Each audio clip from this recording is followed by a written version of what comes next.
because they stuck up for their rapist Scientologist friend. Oh, fucking genius! What a sweet PR move that was. Hey, you know all that goodwill you built up for the past 20 years? Fucking throw that out the window. And talk about what a good person this rapist Scientologist is. Some people that care have corrected me in the past. And you know, Will Smith is not a Scientologist. He was back in 2017.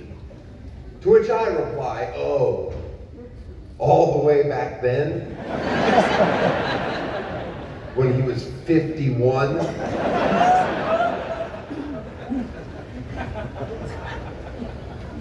Because Chris Rock made a joke about his wife comparing her to Demi Moore. Now, in all fairness, if any comedian were to ever make a joke at my wife's expense comparing her to Demi Moore, I would slap the shit out of them for disrespecting Demi Moore. I know who I married. I'm not looking at it through rose-colored glasses. You talk about 1980s Demi Moore? My wife is a boy compared to that.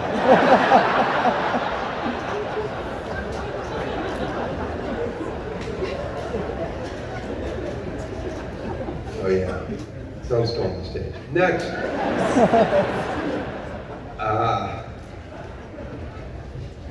I am happy to be here. I've had COVID at least a dozen times. I've been vaccinated probably, I don't know, 50, 60 times. They don't check at CVS or Walgreens. You go in there, you give them an arm, you take a lap around the store, you give them the other arm, they'll fucking sign it.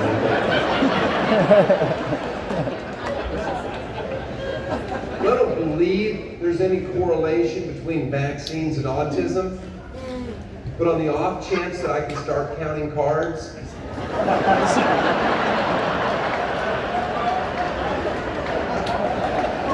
I'm willing to roll the dice. Now, what do I think of people that refuse to get vaccinated? I don't care at all. Am I one of these coastal elite assholes that secretly hopes everyone that refused to get vaccinated dies? Yeah, sure. That would be an amazing start. But I tell you what I'd settle for as well, that everyone that was vaccinated, they fall over dead. What I'm saying is I'm exhausted.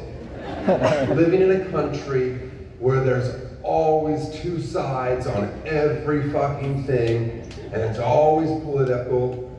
I just want a winner. I just want half the country to go, boom, and the other half to go, whoa! I told you, sheep.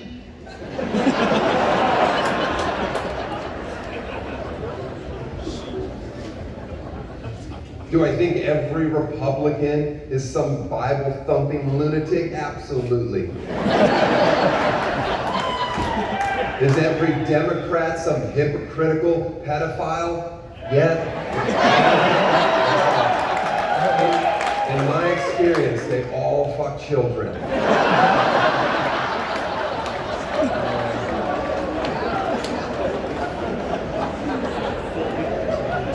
How many friends did you have growing up in high school? True friends. 3 is the right answer. 3. And everyone else at your school sucked. Life doesn't really change. You just get older. 3 people, that's it, in the entire country that don't suck.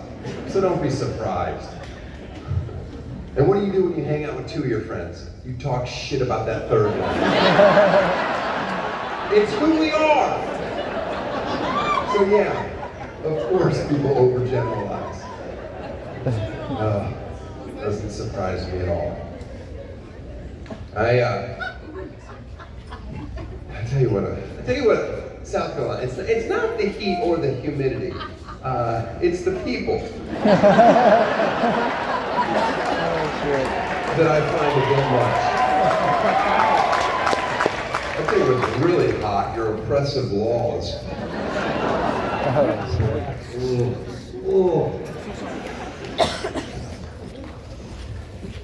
I'm going to be a father again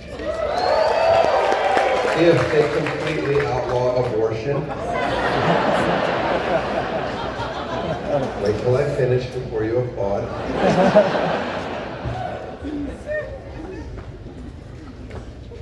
We're about to do around 10 to 15 minutes of abortion material. And I want you to know ahead of time, I don't want to do it. This country has forced me. If every election is going to hinge on this issue, oh, I'll do my part to desensitize you. I am pro-abortion, but hear me out, I am against women having the right to choose. They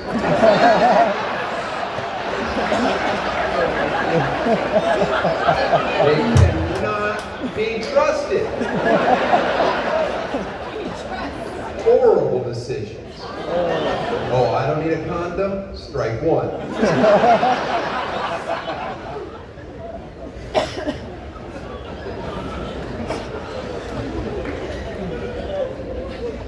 And I'm not somebody from Hollywood that hears about laws that are being passed in the South and goes, oh, I need to get there and yell at them and get them to change their mind. No, I stay out west. I preach to the choir. I say, guys, we gotta roll. Time for us to go further left so that there's balance. That's all I'm looking for in this country, balance. Okay? You want to outlaw abortion? Okay, I want to get tax credits for abortion on the ballot. Sure. You want to say, oh, only if the mother's life is in jeopardy. I want to make it so that if her social life is in jeopardy. And you say, no abortions after 8 weeks. Fine, we're going 64 weeks. I know full term is 40. You and I both know you don't really know if you want to be a parent until that kid's about 6 months old. You gotta wait till the postpartum washes off. You gotta get into some type of sleep routine. You gotta make sure the eyes stay blue. Then you can have an honest conversation. Are we ready to be parents? They may outlaw abortion completely in this country one day, but do you know what they will never outlaw? Learning how to snow ski. Yeah, that's right. You get yourself up there, ladies, on a black diamond. Here's what you're going to do, all right? Nobody knows what trimester's under that puffy jacket.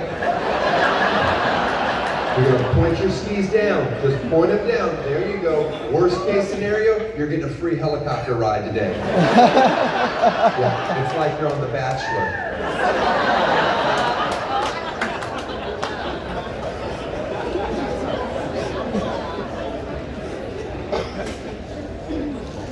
I know comedy can't fix real issues in our country, but it can start a conversation. And I'm so vain as a performer that I think, well, what if I could write the one abortion joke that brings both sides together forever? Here goes. Pro-life, pro-choice, it all comes down to one thing. When does life begin? And if you're pro-life, you believe at conception, which means by the letter of the law, any man who's ever had sex with their pregnant wife should be arrested for jizzing on their child. Technically, you're not pro-life, you're an incestual pedophile. Hear me out. Are you allowed in this free country to have sex with your wife and pull out and then jizz all over your 12-year-old's face? No. You're not allowed to do that. If you jizz all over your 12-year-old's face, this is what's going to happen. He's going to go to school the next day and be like, I need to find my guidance counselor. Can somebody help me find my guidance counselor? One of my eyes is still sealed shut. Oh, shit. He's going to get in there, and she's going to be like, hello, young man, why don't you take a seat? And he's going to be like, I got a better idea. I think you should take a seat. I got a whale of a tale to tell you. Yesterday, my parents were naked and they were wrestling. My dad pointed his penis at me and it sneezed all over my face. At that point, the guidance counselor's training will have taken over. She will be like, I've heard enough, young man. You don't have to say another word. I'm going to call the SWAT team to murder your dad. Right?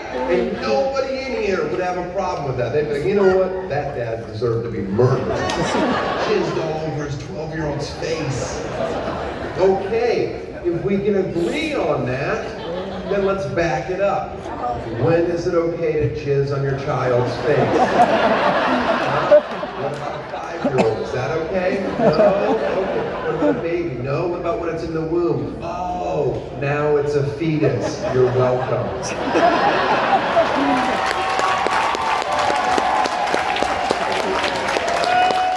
Thank you. The people that are clapping were the ones that began that joke. They were pro-life, and now they're like, you know what? I've never heard it put like that.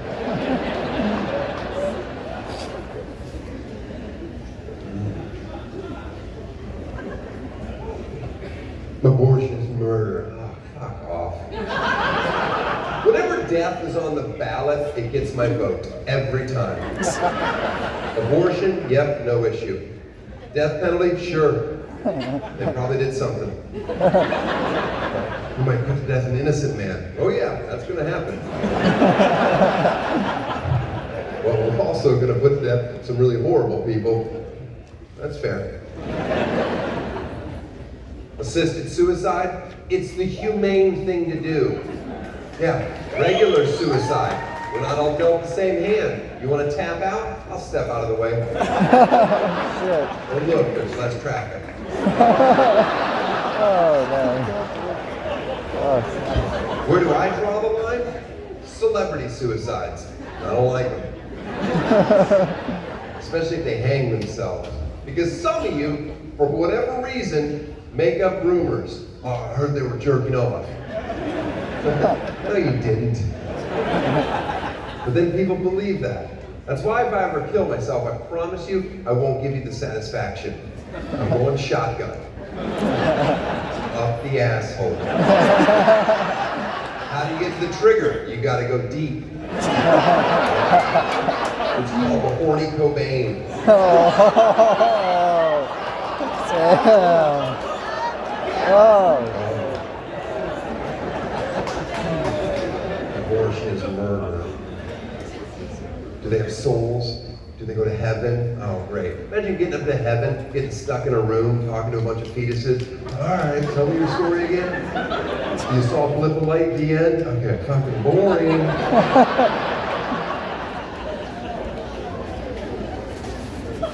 You're going to get to know me tonight. I'm going to share some real personal stuff. My wife, she has a bleeding disorder. She has von Willebrand's disease. It's a form of hemophilia. Pregnancy is almost impossible. She was told her whole life she could never get pregnant. She doesn't ovulate. She's on tons and tons of heavy birth control from like the age of 11 on, because if she ever got off birth control, she would have her period and she'd bleed out and die. That's the hand that she was dealt. Now, time changes, medicine gets better, doctors get more confident. They're, you know what, we can do this, you can have a kid, we'll figure it out. So we tried, a lot of trial and error, bad, didn't happen. One day she gets pregnant, oh my goodness, she's excited. And I'm like, oh, what do you want? She's like, oh, I'm just so happy. I'm like, great, I am too.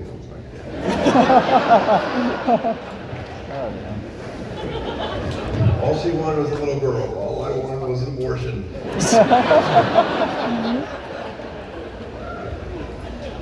Because I knew it. Like I wasn't not going to try, but I knew that it was risky because having a baby is when it gets really dangerous. And people say all the time, like, having a baby is the best day of your life. And I always am like, eh. I mean, I believe it for you. Sure. I've flown my friends and family private to Italy. You think having a kid is better than that? It's not.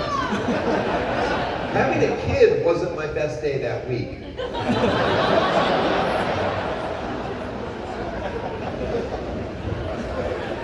Is this not a safe space for honesty? Fucking dial it back.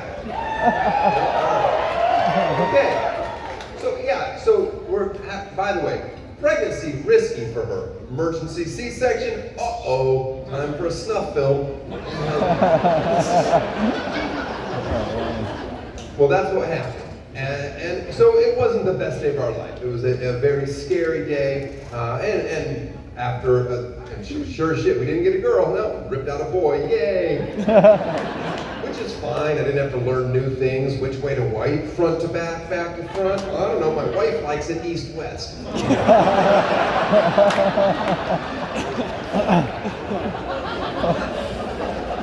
We have a boy. He's got Potter-Willebrand's disease too. Yay! All right, here we go again. And then she recovers. Yay! We're off. That's good. Okay. This is just where I'm telling my own story. This is how I know that. Oh, in there. It's not it's not a baby at 10-week-old. It's not a baby. This is my opinion of it.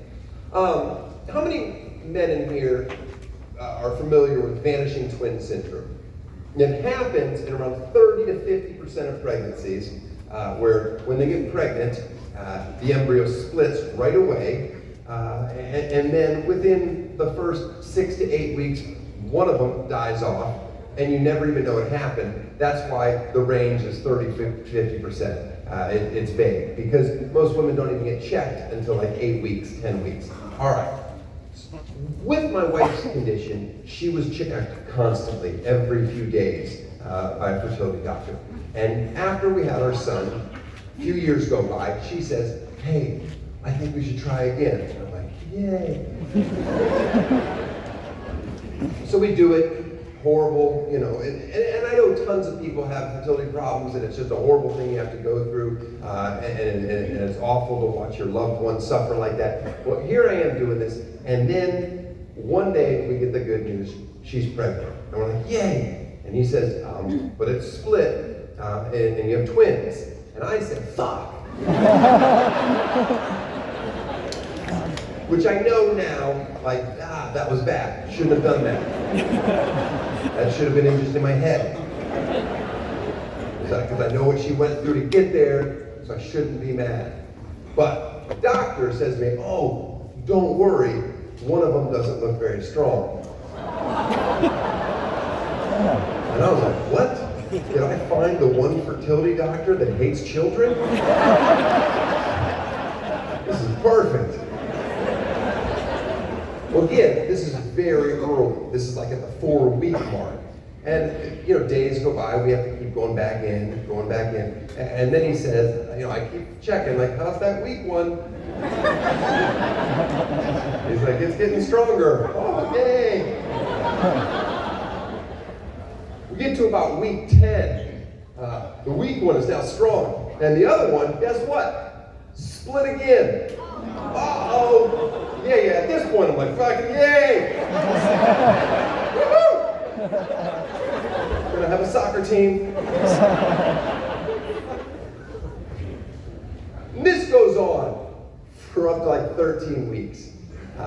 And then one day we go in, and he just says, just like this, as casually says, oh, 2 of them are gone. Now, do you think when my wife and I drove home that day, we were sad because 2 of our babies had died? Or were we high-fiving like frat boys? Going, holy shit! Woo! That was close. You understand, we're not bad people. You ever meet someone that has triplets? You ever see the look in their eye? Like, hey, how are you? These are my kids. That's the one I wanted. Those are the extra parts.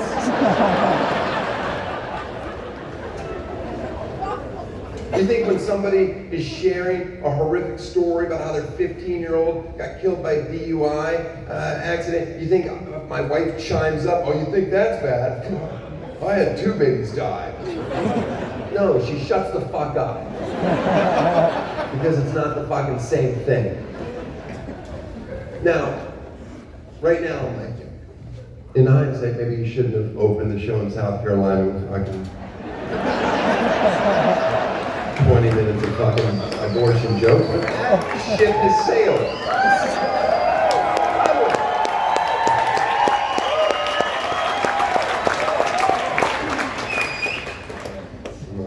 I assume those two dead babies in my wife's stomach are now just a fucking mole on my daughter's head. So sometimes when I'm kissing her, I'm like, hey, I'm not forgetting about you two.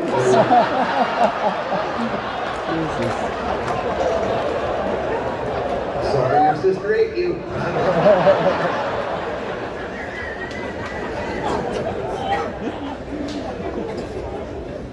If in 2023 you have a baby on board sticker on your car and you believe it affects how people drive around you, you shouldn't be shocked that I took a Sharpie and wrote dead above it. Because I think I'm doing you a favor. I think ultimately that would have the desired effect that you were actually going for. You imagine driving behind somebody and you see dead baby on board? You're gonna be like, holy shit. They are going through so much right now. Maybe I'll ride their bumper.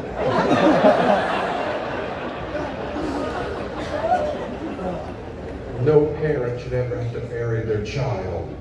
Whenever I hear that button-pushy line, I always laugh internally for a brief moment. And I'm going to share with you why, and then you're going to have to deal with it the rest of your life. No child should have to bury, no parent should ever have to bury a child. I'm like, no shit. That's the grave digger's job. If you're burying a child, you've done something really fucked up. Hurry up, honey. Get the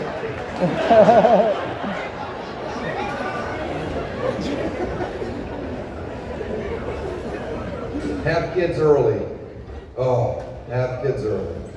You ever hear that? People say it all the time. It's usually people that have had kids way too early, trying to justify why they've ruined the absolute best years of their life. Having kids way too early. What, in your 20s? When you're 4 and every opinion you have is fucking dumb? That's when you should be a parent. You don't have the energy. You don't want to be an old dad. You won't be able to play sports with your kid if you're an old dad. What are you talking about? Who are the greatest athletes on our planet? Black people. And who are they raised by? Their grandparents.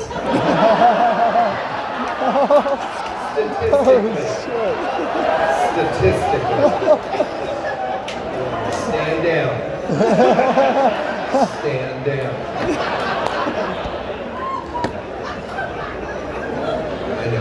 I know where I'm at.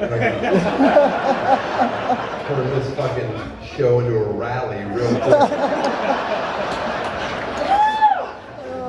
Pump your brakes, Hee-Haw Nation.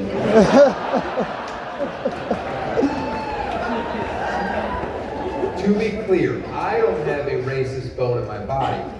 A ball, yes, but not a bone. I have a racist ball and a gay ball, and all they want to do is talk politics. I can't be racist. I use the brownest emojis. You know how long that takes? Every time I have to hold it down, slide all the way over. It's not the behavior of a racist.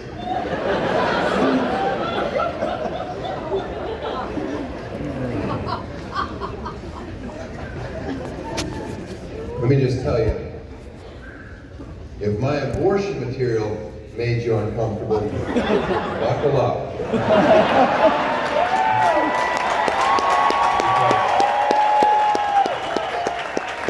We've got a real problem in this country, and I'm not afraid to talk about it. Yeah. Let's start. The thing is, you can ask anyone to their face, are you racist? And they're gonna reply no. Like you could ask a Klansman, are you racist? And they'll be, it's about heritage, not hate. Is it straight? Is it straight? Born American, Southern by the grace of God. You ever heard someone say that in a real conversation? I have. Like, oh fuck, we're no longer joking, right? Okay.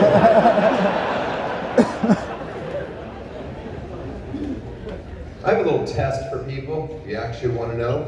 It's how you compare two birds, seagulls and pigeons. They're the same stupid bird. They're just different colors. But when people think about seagulls, what do they think about? The beach, the ocean, it's peaceful. Oh. Pigeons, what do you think about? The city, in the parks, playing basketball, selling drugs with their big dicks.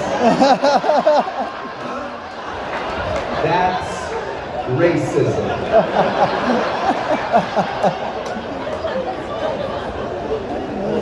I got a million of those examples. Salt and pepper. Why do we say that? Why do we say salt and pepper? That's not alphabetical. Oh, salt's white, put it in front, put the pepper in the back.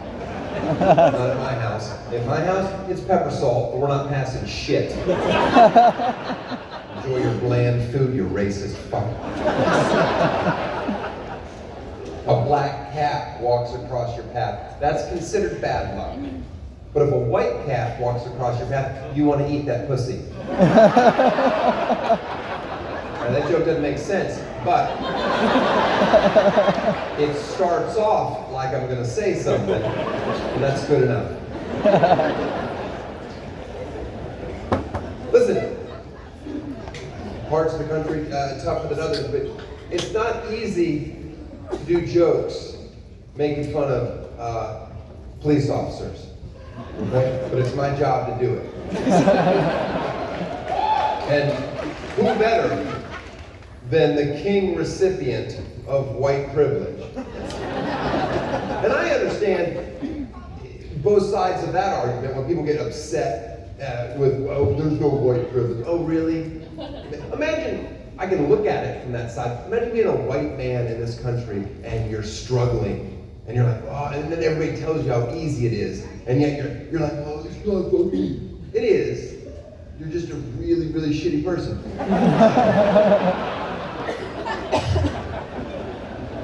Maybe that's not the best approach. By the way, big shout out to the second responders.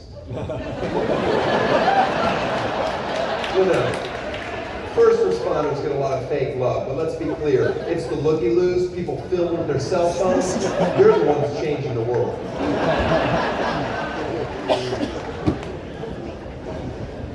Listen, I understand from time to time a police officer shooting an innocent person.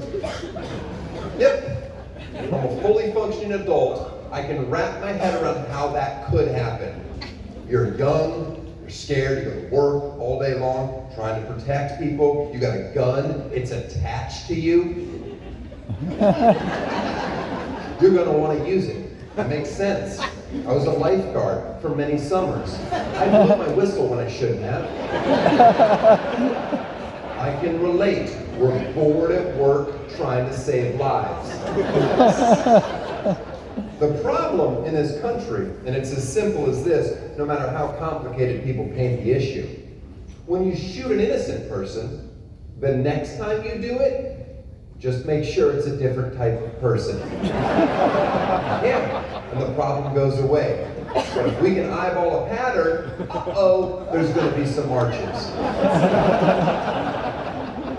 And that's about how I thought that joke would go over here. In this rich melting pot of culture. And I get it. Some of you go, oh, what innocent person deserves to be shot? Fair enough. I've got tons of examples. You ever been out in public and an ambulance goes by, sirens ablazing, and you see a grown-up go, if they were shot right at that moment, I would be like, good. Act like a fucking adult. Oh, your ears are sensitive? Well, we put you out of your misery. Anybody at a sporting event that tells their section to cheer more. If I was sitting behind them and they were shot, I'd be like, well, that worked out real well for me. No, I paid a lot of money, I don't want to stand and yell. Anybody that drives their car around a speed bump. I don't know why that fucking makes me nuts, but I want them dead. What are you, a fucking cab driver from the 80s? Your car can't move the door, fucking wreck my shocks. Anybody that comes up to me while I'm walking my dogs and goes, oh, I bet your dogs smell wine. Boom, boom. John Wick style. Boom, boom, boom, boom, boom, boom, boom, boom.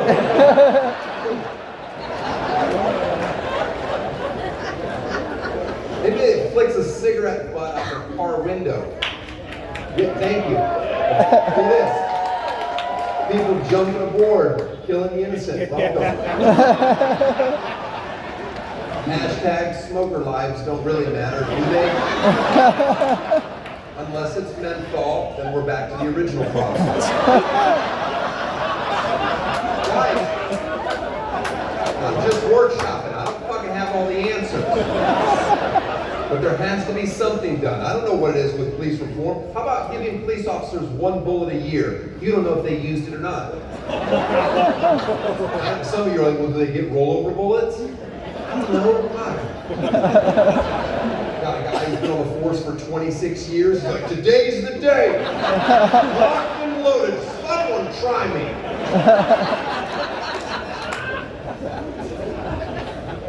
Here's the elephant in the room that nobody will ever talk about.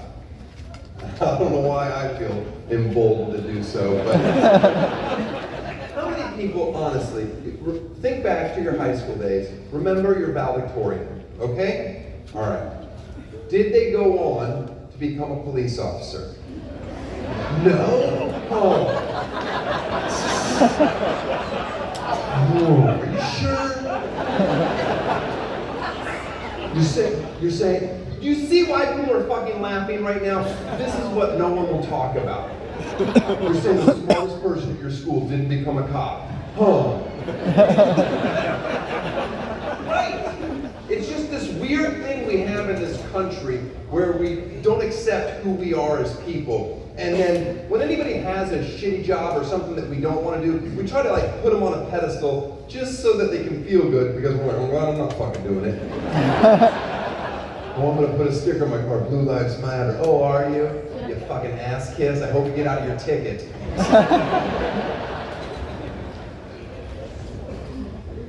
Here's how I come up with material. I talk to my friends and my family, and once they just despise everything coming out of my mouth, I know that it's ready for the public.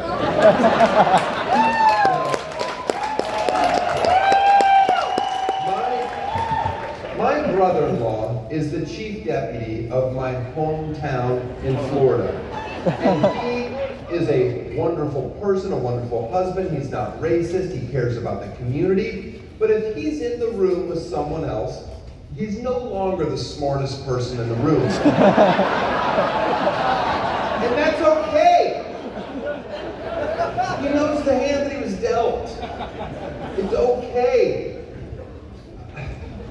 There's so many examples of this. Like, my mother was a nurse for 60 years. I mean, nurses, you're the real heroes. You're not. You're not. The doctor, the one curing diseases, ding, ding, ding, ding, ding, ding, ding. That's the hero. My mom giving you extra Jell-O, she was sweet. Teachers. Oh, teachers. You're so underpaid. Some of you. Sure, some of you are underpaid. All of you? Oh, no.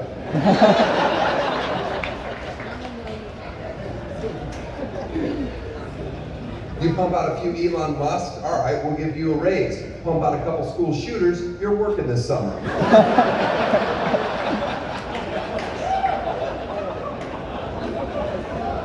When I was in the 6th grade, I lived in St. Louis, Missouri. And I had my first male teacher. For whatever reason, that meant something to me. I was like, I had this male teacher. I was like, this was a different thing I'd never had. And I was excited about it. And then one day in class, 3 police officers came in and arrested him, and I never saw him again. And to this day, I have no fucking clue what happened.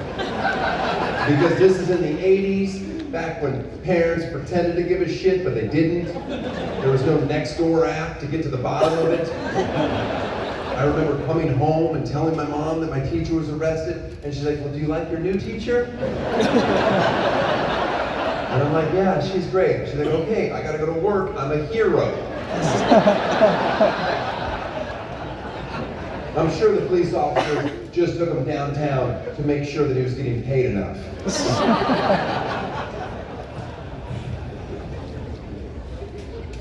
I think I've done a good job at hammering the point that I'm trying to make, but it's this: if an athlete taking a knee during the national anthem to protest police brutality offends you, and then you buy a ticket to see me do stand-up comedy, you're a fucking idiot.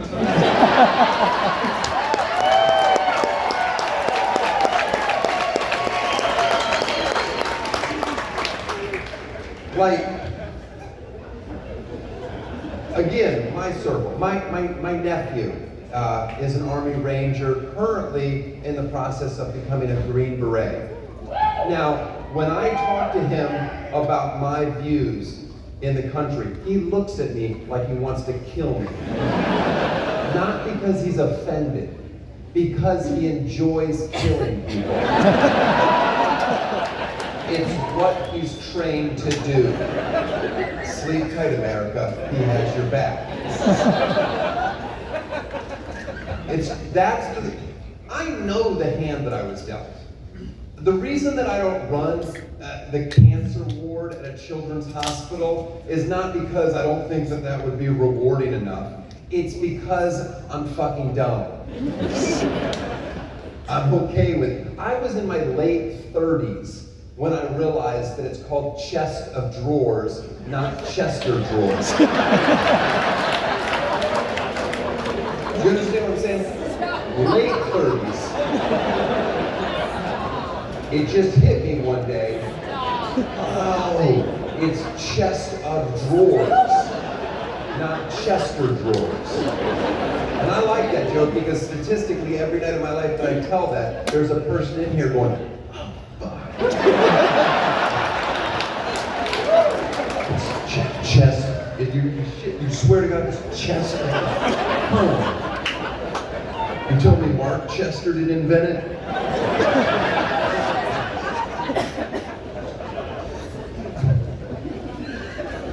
You wanna know how dumb I actually am? Like, every night when I'm doing my nightly routine in front of the medicine cabinet, brushing my teeth, whatever, sometimes I will convince myself that I have heartburn just so I can snack on a few Tums.